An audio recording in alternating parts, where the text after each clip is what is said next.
All right. Hello, everyone, and thank you for joining us today. I am Dr. Tina Kempin-Reuter, and I'm the director of the Institute for Human Rights here at the University of Alabama at Birmingham. And I'm happy to welcome you today for our book talk on The Girls in the Wild Fig Tree. Before I introduce our speaker and our moderators, I would like to point out a few things on your screen. As a reminder, this is a webinar and it is available in a listen-only mode. So if you have any questions for our speaker or comments, please use the Q&A box at the bottom of your Zoom screen. Our speaker will answer questions or receive comments after the conversation she will have with our two moderators. Additionally, we are providing live captioning for this event, which can be enabled through the bottom menu as well. Now, let me introduce our speaker.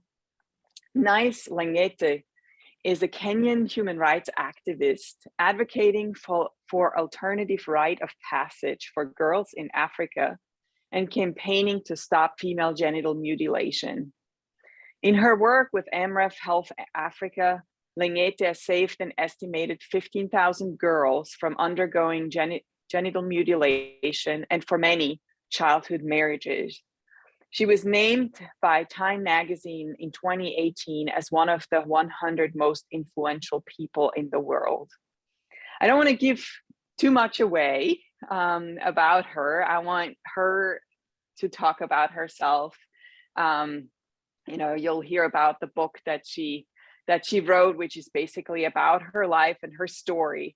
But let me just say how impressed I am with your work, and the impact that you've had.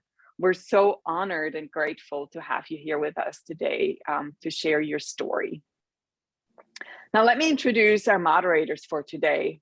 Both are students here at UAB, and they are enrolled in Dr. Stacy Moak's and my Kenya Study Abroad class entitled Women's Rights, Women's Health and Politics in Kenya. We will actually leave for Kenya, fingers crossed, on May 1st. And we're very excited at the prospect of learning more about the country, its cultures and its people, and potentially, meet nice when we're there. We're talking about this. Now, let me tell you a little bit about our students who will moderate the conversation today. Jaylee Allen is a neuroscience major currently in her junior year. She's interested in malnutrition and how it affects women's health. Logan Cobb is a senior and a double major in anthropology and political science. He's interested in LGBTQ questions, advocacy, and healthcare access for transgender people in Kenya. What will happen basically is that Logan, Jaylee, and Nice will have a conversation. Again, audience, please keep your questions coming, put them in Q&A. The conversation will be 20 minutes, half an hour. And then we'll open up for questions from all of you who are attending. All right, Nice, Jaylee, and Logan, please take it away. Hello. So what was your inspiration for writing this book?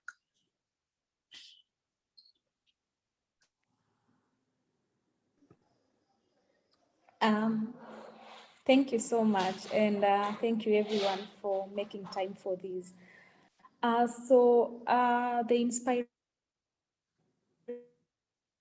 for writing this book, one of the things you see, I've been involved mostly with women and girls work back in Kenya and a few other countries whereby, like Tanzania, where female genital mutilation and child marriage is a problem for more than 10 years. And I remember I've been going to different places to talk about my book, to talk about my journey, to really inspire the community and especially the young girls that yes, they can always be anything they aspire to be. And what I realized is that I can't be in every place to talk about my journey, to talk about my book, to inspire people, but I can also be in every stall where people can get the book and get inspired or really continue doing it for their sisters and doing it for the community. But mostly it was a book to give people hope. It was a book to really tell people that no matter the different challenges we are undergoing through, but you can't keep quiet. You have to act. And if, like an example is me, when I was a young girl, about 8 years old, that's when I knew that I don't want to be cut. I don't want to be married when I was still young. I wanted to continue with my education.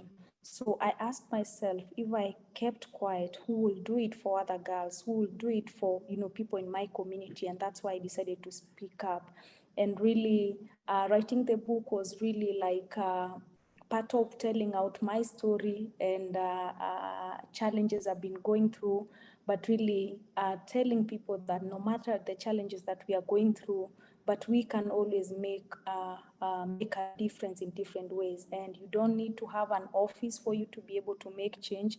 You don't have to be a political leader or any other place, but you can always start in your own small way, where you are and where you know that it's a problem that we need to change. Wonderful. And as you said, you shared so much of your story in the book. What is something new that you learned about yourself while writing the book? And did you encounter any difficulties while writing the book? Yeah, when I started writing the book, that was a journey that took more, actually it has been more than 3 years. And I like saying I'm a very patient person because of the work that I do, because when you want to make change, you really have to be patient. You can't expect change to happen in one day, and especially when you're working towards ending harmful practices, whereby it's about dialogue and you can't convince people in one day. So for me, I felt like that time was quite long because I knew my story and I thought like, I really want to see how it is. I want to publish it today and all that, but I really had to wait because it takes time. But also the other thing I realized, you can't also write it in a day because sometimes I talk about part of my journey, but probably after a month or a few months, I realized that there is part that I didn't say. But I would say what was more special in this book is that I lost my parents when I was very young, at the age of 6 and 7 years old.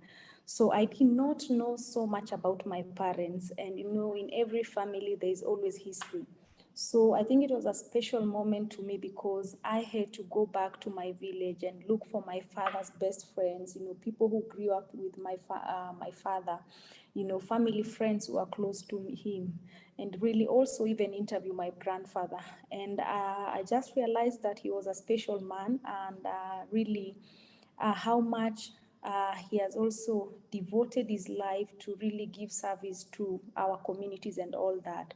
He was a conservationist because he was more involved, with wildlife and the really importance of the community taking care of our conservations and all that, but morely also supporting boys and girls from these villages to get an education. And I think he has made a lot of change. Maasai people before, way back, they were known as people who would go outside and kill lions. I think it was a way of really showing pride, showing that, you are a strong man.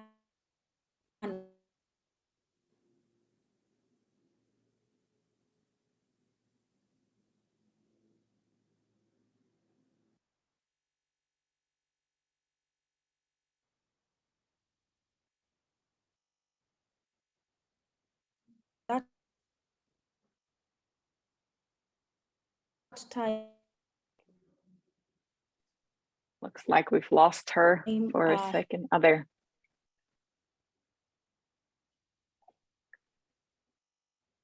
he gave out a solution that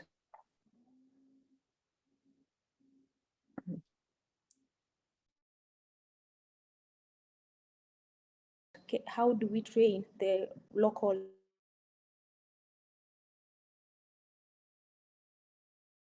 community members, especially the young men, instead trained as game rangers so that they can take care of. Now, can you hear me? Hello? It seems like you have a little bit of an unstable connection. It Hello? seems like, hello, can you hear us? I can hear you. Can you hear me? Yes, in and out, in and out. Should I maybe use my phone? Yes, maybe just if you think that's Okay. more stable, that would be great. We didn't get, I'm Sorry sorry, we about. didn't get to hear some of the things that you said in the last couple of Okay, let me just. maybe minute or so. Okay. Let me just try. Oh, sorry.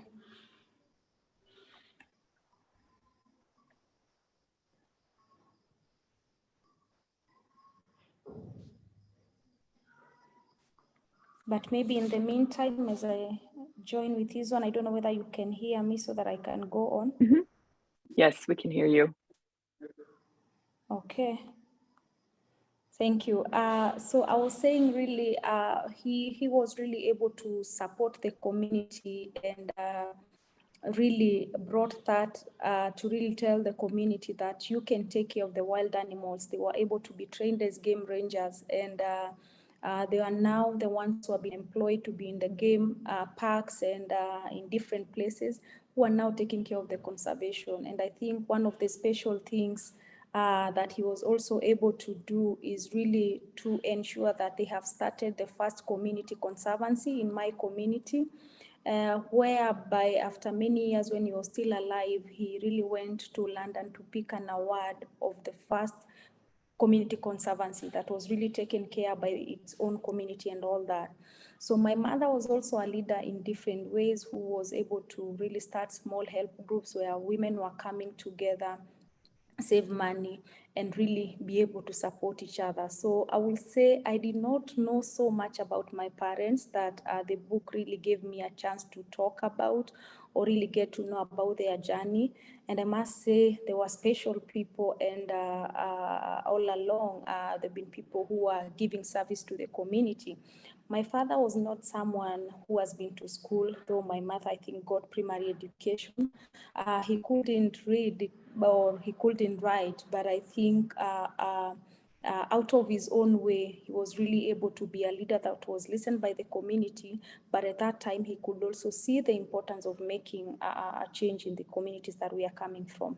And that, what am I trying to say when I bring up this story is that I don't think there is anything that can stop anyone from really wanting to make change, or from really wanting to change something that they feel like it's not right in their spaces. It doesn't have to be in the community. It can be in school, it can be in political arena, it can be in governments, it can always be in any place. So I felt like I took time to really understand what they did. That really made me proud and really also inspire me to continue wanting to do more, not only to girls in Kenya or in Tanzania, but to girls and women all over the world, to ensure that they are also respected and they are also seen as human beings, but not as women. That's amazing. Thank you for sharing that. You speak very frankly about female genital mutilation and the implications it has on girls, like early marriage. So how much would you think the situation changed since you were a young girl yourself? Changing tradition is not easy. And I will say, remember, issues of female genital mutilation, it's a very sensitive cultural issue that you cannot use force to fight attitude. You cannot use force to change. When you talk about female genital mutilation, we have laws in almost all countries that are practicing female genital mutilation. It's maybe one or two that we don't have laws. And most of the time people say, we have the law, but why are we not ending it? I always say laws are important to have, because people like us who are activists, we can walk around and talk about female genital mutilation freely. But remember, this is a very sensitive cultural issue. that and what I've learned in the last in the last 10 or more than 10 years when I'm doing my work, when you are trying to change culture or traditions, you can't change overnight. One thing is patience. You will go today, talk about it, they will not listen to you.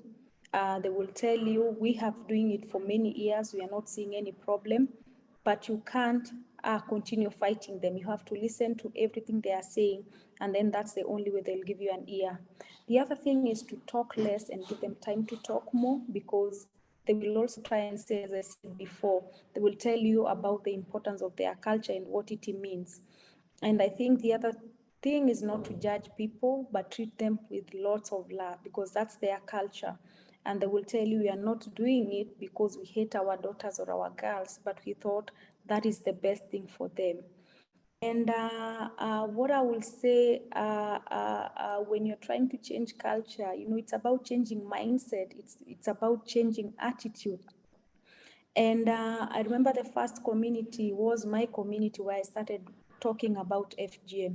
And the first time I went to my community, they said, because you are a woman and you have not even undergone the cut, we are not going to listen to you. But I never gave up, because I knew changing culture is not easy. So I kept on going back to my community for the last 2 years. And just because I'm a woman, they can't listen to me until later they agreed to listen to me. And that's how we started having dialogues about female genital mutilation. I see people fighting in different places and even all over the world, but I feel like other problems, sometimes you can just address them by dialogue. It's about talking. And I have seen when Tina was really introducing me, she talked about the 20,000, the 15,000, over 15,000 girls we've been able to reach through the alternative rites of passage. What we did, we went and sat down with the community and we said, we know you love your culture and we want you to embrace your culture. But a culture that is taking away the dreams of these girls that they can't go back to school, that's a culture that should stop. Remember, issues of female genital mutilation is not just a physical culture. It's not just a physical cut. It's a cut of human rights. It's a cut of their dreams. It's a cut of their future. It's making them be women or mothers when they are still children. Because remember, this is a community where you undergo circumcision from the age of 8 years to maybe around 13 or 14 years, and you are considered a woman. And when you are considered a woman, it means you are ready for marriage, you are ready to give birth. As much as you are 12 years or 13 years, to them you are a woman. And that is why we are talking to the community and we look issues of different issues of female genital mutilation in different way. One, we know it's a human rights issue, but we have to tell them that this is what the law is. We also know it's an economic empowerment to the elderly women who practice the cut, because to circumcise one girl, you get about $5. So as much as we empower them with information that we don't want you to continue cutting girls, you are destroying their future, their lives, their health and everything. We also have to support them to be able to start different sources or alternative sources of income. We also look at it as a gender issue, because it's really to put down the woman, but more it's about education. And because remember, investment in education, when you want to end any form of gender-based violence, is very important. When we talk about FGM for many years, or I don't know even for how long, if you are not taking our girls to school, and I'm not only saying girls, we also need to take our boys to school. If you are not taking them to school, it will not be easy to end it. And lastly, which is the most important thing, is dialogue. It's about talking. We are not saying our culture is bad. We are saying let's embrace the beautiful part of our culture, but what is wrong in our culture, what is destroying the lives of our girls and our women, that is what we are doing away with. And that is how the community was able to start what we are calling the Alternative Rites of Passage movement, which is a movement to end female genital mutilation, whereby it comes with a lot of trainings on sexual and reproductive health and rights issues. We have what we call the Mother to Girl Forum, where mothers and daughters sit together and talk about these issues. We have what we call the Father to Son Forum, grandfather and their sons sit down and talk about these issues, because the same boys in future they'll be fathers. In future they will have daughters, and we have to make sure that they are able to protect them. In future they will also be marrying them. So if we don't show them or really empower them to be able to know how to respect women, how to support them to be women of their dreams, then we'll not be helping them. Remember also, we have who we call the cultural leaders, who are elderly men in my community. You cannot make change without involving them. They are like a small parliament. They are decision makers in this community. We also have, as I said before, the Katas, the elderly women. So in this community, remember, you cannot assume the position of male leadership. They make all the decision for our own bodies, whom to marry and when, everything, the number of children and all that. So how do we ensure we are not only talking about female genital mutilation or child marriage, but any other issue that is affecting women? And we are not looking at men as our enemies. We are also looking at men as change of agents. And I think that's one thing I like talking about, that making change, you cannot make change with one person, just women or girls. We need also men to start supporting the work we are doing, to start supporting their daughters to be able to go to school and all that.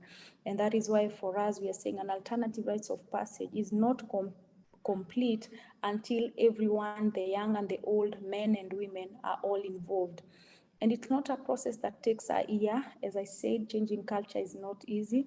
It's a process that takes sometimes even 3 years, 4 years, or 5. And that's why I said earlier, patience is very important. And we have seen that by really having that dialogue, engaging men and everyone in the community, after the 5 years, we do what we call the alternative rites of passage training and ceremony, where girls from different villages come together, talk about issues on SRHRS, talk about education, what the law says about FGM and everything. And now the last day is when we have our ceremony, and we are simply saying our girls are becoming women with a cat, because cultural leaders are there to bless them, but not like before, to go and take care of their husbands or have as many children as they can. But really, they are blessing them with books and pens to be important people in the society, to be teachers, to be doctors, to be professors, or anything they aspire to be in future.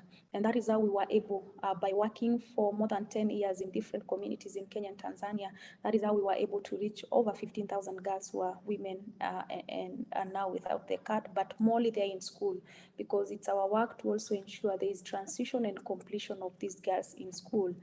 And what I'm trying to say is also, this is not something I did alone. It's really because of these communities that chose change. Making change, sometimes you can't do it alone. You also need to identify allies and people who are supporting you, and that's how, together with these communities, we are able to make those important achievements.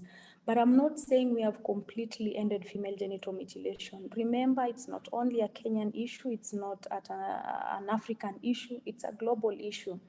And if you look at statistics, over 3 million girls each year are still at risk of undergoing female genital mutilation in Africa. Another estimated 200 million girls and women globally have already experienced the cut. So it's not only about saving or protecting the ones who have not undergone, but it's also taking care of survivors, people, women who have already given up, who feel they can't be anything. We also need to continue empowering them, supporting them, so that we ensure in different ways they can also feel safe and be there for the younger sisters, for their daughters, but also them have hope in their lives. So there is still a lot to be done, but I must say we always celebrate the little steps, the little achievements we've been able to make with the communities. And I love that now more people are also joining the movement. More partners are talking about it. More girls are now empowered like never before, and they are speaking freely about it, and they are supporting each other. So I know it's a matter of time. There is a long way to go, but I'm sure one day we'll get there. I know our vision is to bring female genital mutilation to an end by 2030, and that's what we have in the UN report. And I think by all of us talking together, forums like these ones and many others, because we can always spread the work, I think that's the only way we'll be able to achieve that. Thank you. Amazing. And as you've mentioned, your important work in the community has already empowered over 15,000 girls. And I was wondering how your experience throughout your life has empowered you. And also if you could talk a little bit more about your support system and who has supported you on your way throughout your life. Yeah, thank you. There are people who are very important in my journey. Definitely the 15,000 girls, the different community members who chose to do it for their daughters, who felt there was a need and agency for change. I celebrate every day, and they inspire me more to continue doing what I am doing now with our girls. But I will say my sister is very special to me, and also my grandfather. Because when I was a young girl, when I was at the age of 8 years old, that's when I was supposed to be circumcised. And it was not easy to convince my family that I don't want to undergo the cut. Because remember, when I was a young girl at the age of 6, at the age of 7 years, my mother would wake me up as early as 4 a.m. to go and witness other girls when they're undergoing female genital mutilation.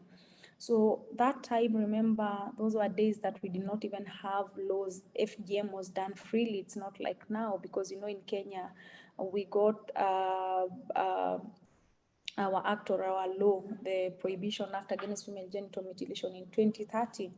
So our days, these ceremonies were done openly and freely, and it was a big celebration at the community, because remember, this is a rite of passage from girlhood to womanhood. So it's a very important rite of passage, whereby your community has to plan for a big ceremony.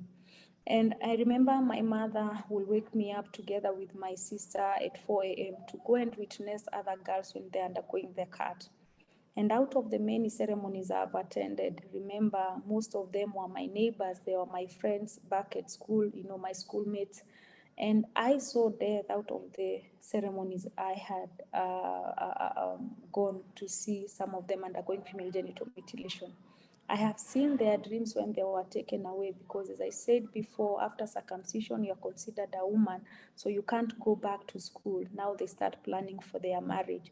So all girls and every child, remember, they always have dreams. And it's very sad to see that your friend, if she aspired to be a teacher or a doctor, she cannot be because her dream was cut away. And I attended many, many ceremonies, and I saw a lot that was really difficult to me. And until now, it's never easy. And that's when I started saying, I don't think I want to go with my education. I don't want to be cut. But my family could not listen to me, because remember, that was a must for every girl. So my ceremony was planned together with my sister and my 3 cousins. And we had to wake up as early as 4 a.m. You have to shower with cold water. Remember, they are not giving you any injection. They believe if you shower with cold water that has slept outside for 2 days, that's anesthesia. You will not be able to hear pain. And remember, when you're undergoing the cut, there are things that you can't do. Moving your body, moving your eyes, you are called a coward, or even crying, or there is no man from that community who is going to marry you. So I remember that day we had talks with my sister that we want to continue with the education and will not agree. So we had already planned on how we are going to escape. So we ran away for the first time, and we had to go and climb a tree that was outside our uncle's place. And later on, because it was at night, we couldn't go out. When there was light, we had to walk for more than 15 kilometers to our mother's place for our rescue. And then later on, our uncles heard that we ran away and we were beaten and threatened, and we had to promise that we will not run away, but we'll proceed with the car. But already they have circumcised my 3 cousins. So schools were opened, we went, it was closed again, our circumcision was planned again. I woke up at the same time at 4 a.m. and I told my sister, we need to run away for our rescue. But my sister said, you see, Nice, we can't be running away. The other time we were beaten, and maybe this time they're going to do something worse to us. But because you are younger than me, why can't I stay? You just go, and maybe they will allow you to go to school. That was a very difficult moment for me, because I was like, if I leave my sister, if she undergoes the cut, what if she dies? And even if she doesn't, it means now she is considered a woman and ready for marriage. She'll not be able to go back to school. But I couldn't stay because if I stayed, they would have done it forcibly to me. So I went to the same tree. I stayed there, really thinking about my sister. But because she said she will not stay that I'm there, I stayed. But it was difficult for me knowing that anything can happen to her. So my sister was not lucky. She got circumcised and later married off. And that's why, to me, I've always been like, I couldn't do it for my sister, but I can't keep quiet for the rest of my life. I have to do it for other sisters all over the world, all over Kenyan, so that no any other girl can undergo what my sister had to undergo. And remember also, she had to sacrifice herself to undergo the cut so that I get a chance to continue with the education. And that's why people like her continue inspiring me to be able to do it to other sisters all over the world. And that's why I'm not stopping. I keep fighting every day until no other girl will have to undergo what she has underwent. And later on, I also received a support from a very important person, that's my grandfather. After losing my parents, I grew up under his care. It was not easy to convince him, but for many years after I told him I'll run away, even become a street child and never come back, that's when he decided to listen to me. And I remember the last time we had a conversation as a young girl, he told me, when do you want to undergo? I kept on postponing my circumcision time, saying, I'm still young, I don't want to cry. And when I'm ready, I'll tell you. And I remember one time when he told me, you're not ready? I said, no. So I think up to now, he's still waiting to hear when I'm ready. But I always say that is not something for me. That's not something I wanted. And that's why I don't want to see any other girl undergoing the same. So it has not been an easy journey with my sister, but I will say we are back together again because she was married in a very violent marriage again. It was not good for her, for our nephews and all that. But we are now reunited and we live together in the village and taking care of our nephews who are doing well. They are in school. And she's also now a champion just to continue supporting me, do my work, and also really also talking to other girls not to choose that path that was difficult, that is not easy, but to be able to continue with the education. So I must say it's good that we are back together again, because for long when we were young, we didn't spend our time together, but all is well now. So still fighting and still on the run. That's what I will say. Thank you. Wow, thank you for sharing that story. I can only imagine how hard it was, and we just see how strong and resilient you and your sister are. You mentioned her a lot in your book, and how is she doing? Like, how is she now? Tell us more about her. She's great. And as I said, is that now we are back with her. We live together in the village, and it's great. We are taking care of our 3 nephews. And she's also still supporting me with my work. And continue talking to community members, talking to girls. She comes here in a nice place where we have a leadership academy and safe house to also keep on encouraging girls. So I will say we are reunited again, and it's beautiful that we can spend our time together now with our great nephews and family members. That is honestly so amazing to hear. I'm glad all is well with her.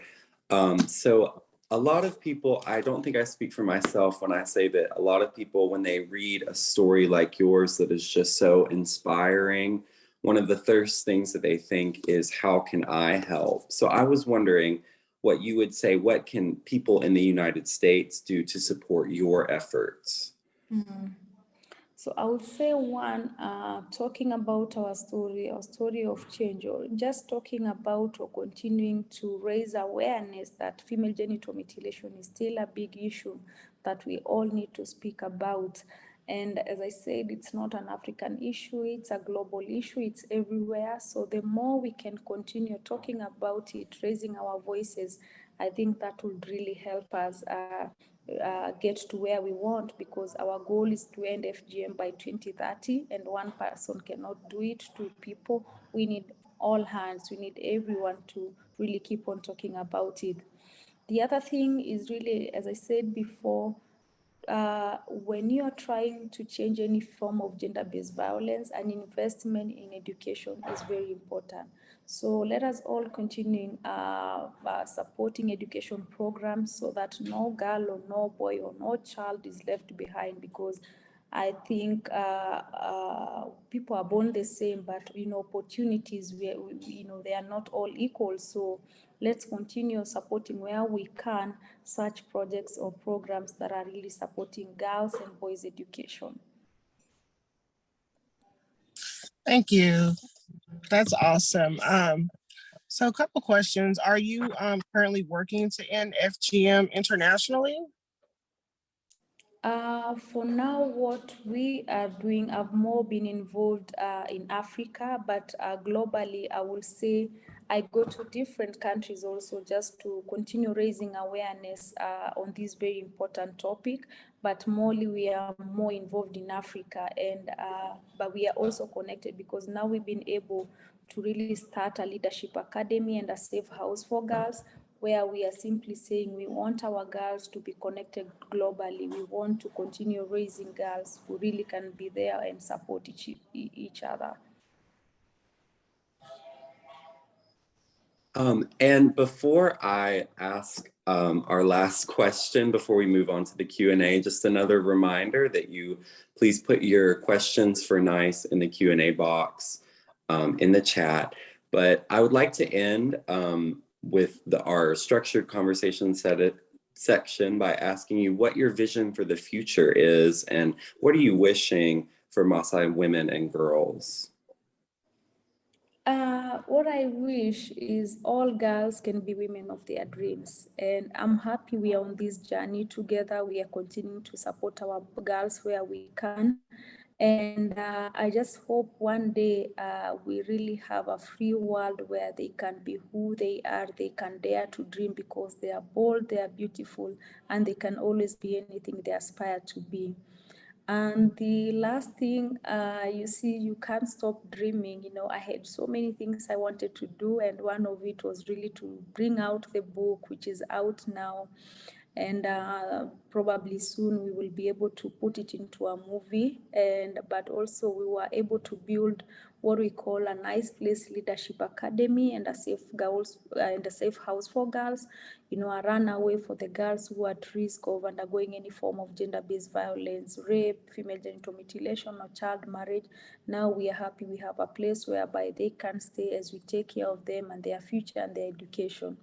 We are also building young leaders, our girls. We have a leadership academy where they are receiving trainings on leadership, on advocacy, personal development, and computer coding. We have started it in my village, and for now, we've been able to really grow our leadership academy support over 150 girls. In our scholarship program, about 114 girls. And my hope for the future is also to take that project to any other place around Africa where this is still an issue. And it's a dream, but I'm sure one day it will happen. And we are still dreaming and getting there, but we are happy that it's happening.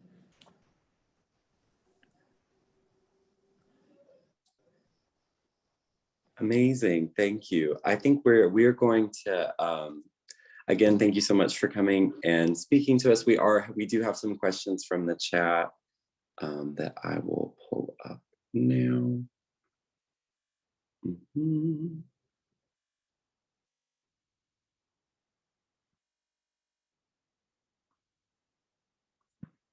All right, so the first one I see is Sheila asks, So the age of a young girl when they had the cut done was normally between 8 to 13, and that was the law. What is the situation with the law regarding the cut in Kenya right now, as well as when is it practiced? What age range is, I believe, what the question was. In Kenya, I would say we have the 2011 Prohibition Act against female genital mutilation. We got it in 2011 and it's there. But as I said before, it's about changing culture, it's about changing traditions. And the law is very important, but you can't just use the law itself as a tool to end female genital mutilation. It's like wings. You need to use the law on one hand, but on the other hand, you really have to use dialogue. You have to continue talking to the community so that they can understand the importance of taking our girls to school. They can also understand the disadvantages of female genital mutilation to the health of girls, to their education, to the whole society and all that. So that's why to us, we are really using law, but at the same time, we are talking to them. We are using dialogue so that they can understand, because that is the only way, I will say that is the only sustainable way we have. We have places whereby we have tried to use the law, but you see the community have their own ways of doing things secretly. We have seen that circumcision now is going down to under 5 years, not from the age of 8 as before, because now they know, girls are aware, either they heard about it in school, in churches, or in different forums, and that's why they started also taking it down to really young babies. Also remember, we are close to Tanzania. Sometimes we also have cross-border circumcision, whereby because we have the law here, it's very strict, they take them to the other country. So I will say it's a very important tool, but you cannot use it itself to end female genital mutilation. That's why we really keep on talking to our fathers who are decision makers, even to the younger men who are saying that we cannot marry uncircumcised girls, to be able to also who are saying we can only marry circumcised girls, to be able also to marry uncircumcised girls. So it's a very difficult topic. It needs patience. You can't make change or end it in one day. But I will say we have seen how great it has been by involving the community, because it's just that sometimes they also don't understand, and also they want to be really part of this change. So for us, dialogue, the law, and using it together has really worked well. Thank you. Thank you. Another question we have in the Q&A box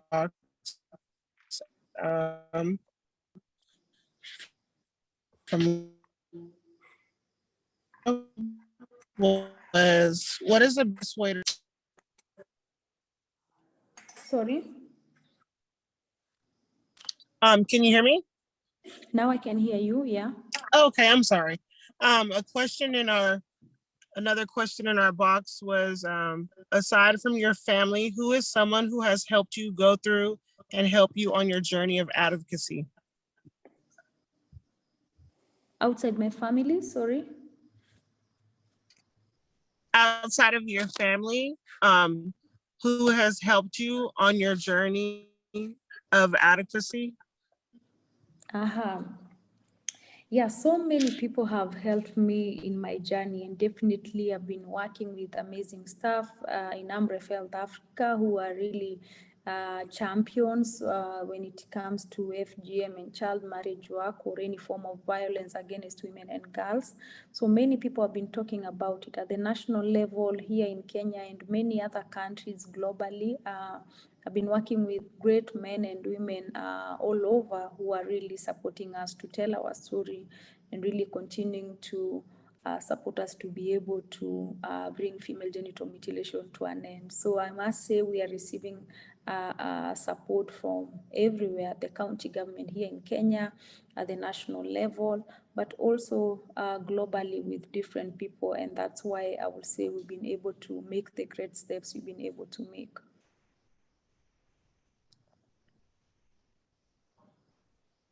Amazing. Yeah.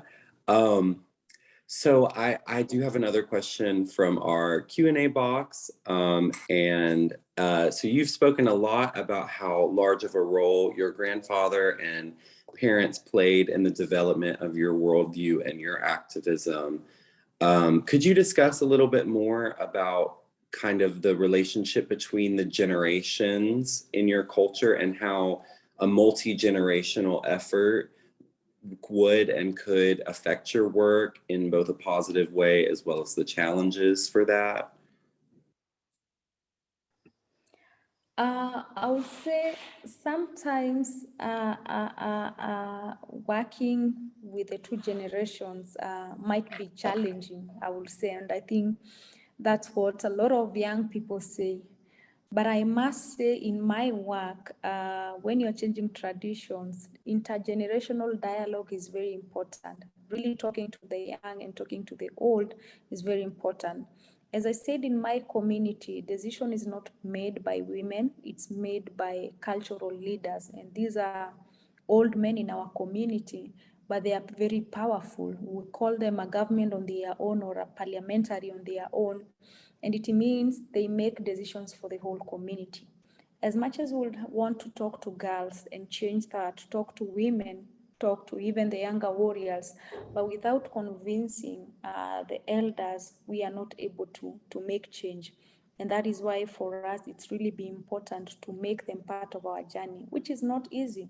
Because remember, I come from a community whereby women and men cannot sit down together and talk about these issues. And that's why we are really saying there's an importance of not just addressing female genital mutilation or child marriage, but also the gender gap, that as we can sit down together and talk about these issues as a community, that is affecting all of us. Because if it's affecting girls, it's affecting women, it's affecting the whole society, not just those homes or families that we are talking about. And with my story, you see, the story of my grandfather, or the journey, has really been important to me. And I think up to now, my grandfather is a special person in my journey and all that, because I cried to him when I was a young girl saying I don't want it and all that. But remember, if I did not have support from my grandfather, who is an elder in that community, I don't know how it would have turned out, whether they would have done it forcibly or what. So it's really important in any discussions that we have, that dialogue, intergenerational dialogue between the young, between the old, is really important. And I think for us working together as a, it's always quite great, because I like saying that if they don't create space for us, if they don't prepare us, after some time they will also go for retire. So if you're not prepared well, who will take care of your future? Who will take care of the great nation, of the great country that they have been there and taking care of? So it's never an easy conversation, we all know that, but I think for us working together has been very important, and I think that's why we've been able to make the steps that we've been able to make. That's amazing. Thank you for that. Another question we have in our question and answers box was, what are some ways we can help survivors of FGM? So what now we have been able to do really is to also, even at our center here, is to have a place whereby we are giving them space where they can come and talk and really talk about these issues together. But more, we are also trying to see how we are able to involve others on income generation activities. But also here in Kenya, I think the anti-FGM board and different organizations who have been able to come up with a manual for survivors and a training curriculum for survivors. And I know like a month ago in Kenya here, whereby they had a training for survivors, and now really more people are engaged, or really not only taking care of, or taking care of the ones who have not undergone, but also now a conversation with survivors is really important, because we can only move as one when we are trying to save the ones who have not undergone, but also the ones who have experienced, because some of them are traumatized also. They are hopeless. They think that they cannot be anything because it has happened and all that. Because remember, it's also very traumatizing. It's not easy. So, but we are continuing to sit together, give each other hope, and now really we are also starting support group whereby they can sit together, talk about these issues, but continue encouraging each other, because we know it's not easy, but we are here and together with them to really walk every step together. And I hope also many other actors who are working to end female genital mutilation are not only taking care or trying to protect the ones who have not undergone, but also trying to have a conversation with survivors or victims, because it's really important. As I said before, over 200 million girls and women globally have already undergone the CAT. So it's not just about talking the ones that have not happened, but also taking care of the 200 million that we are talking about. And you've talked a lot. It's described in your book, the experience of getting the cut can be extremely traumatizing for girls. And Lexi would like to know, you've talked a little bit about implementing alternative rites of passage. Are there any that you could describe or tell us about that replace the cut in these communities?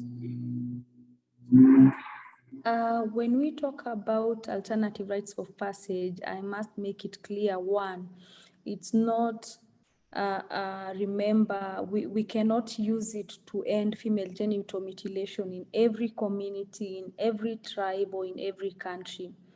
Remember, the Maasai community that I come from, the reason why they are doing female genital mutilation, it's a rite of passage from girlhood to womanhood.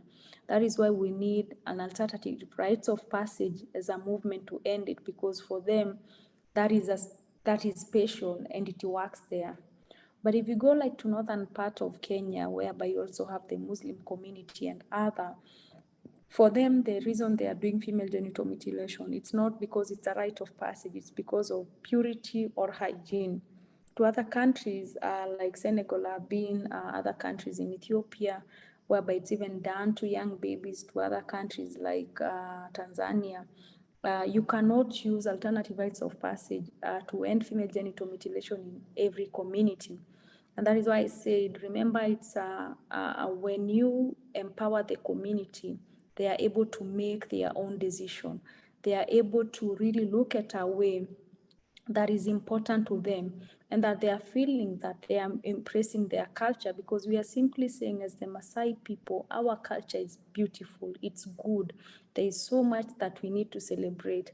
The way we dress, the way we sing, the way our warriors jump high, the togetherness in this community, the love and generosity. That culture teaches you that sharing is important, that loving your neighbor is important, how united we are, that whenever there are problems, whether it's political differences or any other thing, we are always united. And I hope the world can learn that from us. And that is a very important culture that you cannot get it from books, you cannot get it from anywhere. And that is what our culture teaches us. So are we able to share that with the world? Because that's a beautiful culture that we need to keep, we need to embrace. But a culture that has no meaning, that is taking away their dreams, that is making them mothers when they are still children, that is what we are simply saying, let's end it. And that's why in the alternative rites of passage, we are embracing what is good and beautiful in our culture. The only thing we are removing is the cut, and we are replacing the cut with education, because it's only through education that girls can be women of their dreams. But any other culture that was there before, during the alternative rites of passage, singing, dancing, a big ceremony, we are slaughtering cows and goats because it's a big party, that is there and it's intact. We are not changing it. So, but if you go to another community, an alternative rites of passage will not be a solution to end FGM. For me, that's why I'm always saying, let us empower that community with information. Let us empower that community to be able to make their own change. I cannot go to America and make change. I cannot go to Somalia or any other place and make change. But this community that I understand, I know the problem and everything, I am able, because we reason together, I am able to help them make this change. But if we empower one person from where you are, if we empower another one from Tanzania or any other country, they are able to bring a sustainable change, because there are people reason with them, they listen to them. Here we are talking about culture. There are things that are very sensitive that I cannot talk about, but unless you understand that language, unless you understand what you can say and what you cannot, that's the only way you can be part of that solution. So I'm simply saying, it's important to empower people or communities in different places and let them be able to find solutions, because I always say change comes from within, not from the outside, or it's not the other way around. And I think that is really important. So if we can all learn just to continue talking to people, just continue to empower people, but let us make sure that they are able to make their own decisions. And I feel like that is what has helped us, especially with the communities we work with here, to be able to reach many girls with the alternative rites of passage, because no one feels they are left behind. And we love our culture. They still feel like, you know, what is good in our culture, we are embracing, we love it, but we are only replacing what we think is wrong and what is destroying the lives of girls. Thank you. Thank you for explaining that. I think that's like a common misconception a lot of people have.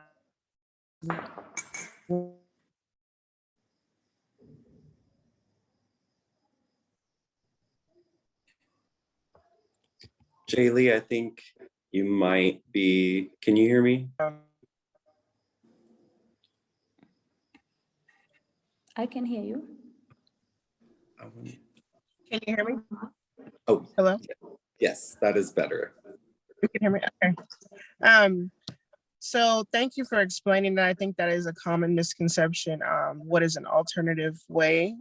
Instead of avoiding the cut, our last questions are kind of similar, so we'll combine them. And our audience wanted to know, what is a type of rite of passage for boys like that is kind of similar for women? If there is one, could you explain it? You see here, Molly, for us, we are talking about female circumcision. Of course, male circumcision is there. It has also its own alternative rites of passage, which has also its own other medical benefits here. So for us now, we are only morely working or really fighting female circumcision. But I think the other one, it's not our topic for us right now, but yes, there's a rite of passage also for boys.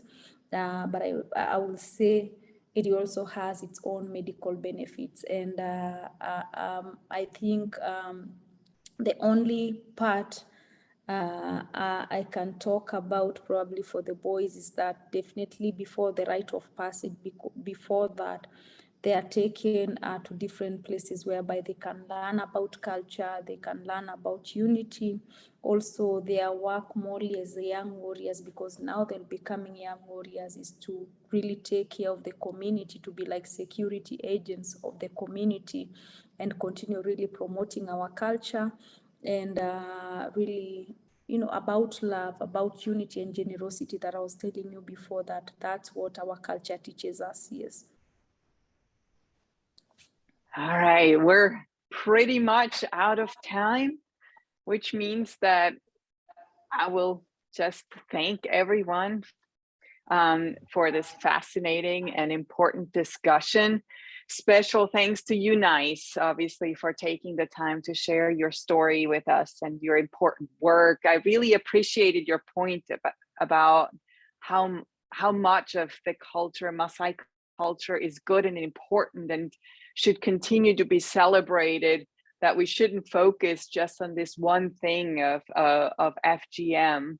And so I really appreciated how you contextualized FGM and the importance of continuing to conserve Maasai culture. Thank you also to Jaylee and Logan for leading us so expertly through the discussion. Thank you to the captioner for making our session accessible to all. And then finally, thank you all who attended today for your great questions and comments and for coming today. I really appreciate you. If you have additional questions or comments or ideas for topics you'd like to see covered in our IHR public speaker program, please contact us through our social media or by email at ihr@uab.edu. Thank you again and have a great rest of the day. Take care, everyone. Thank you.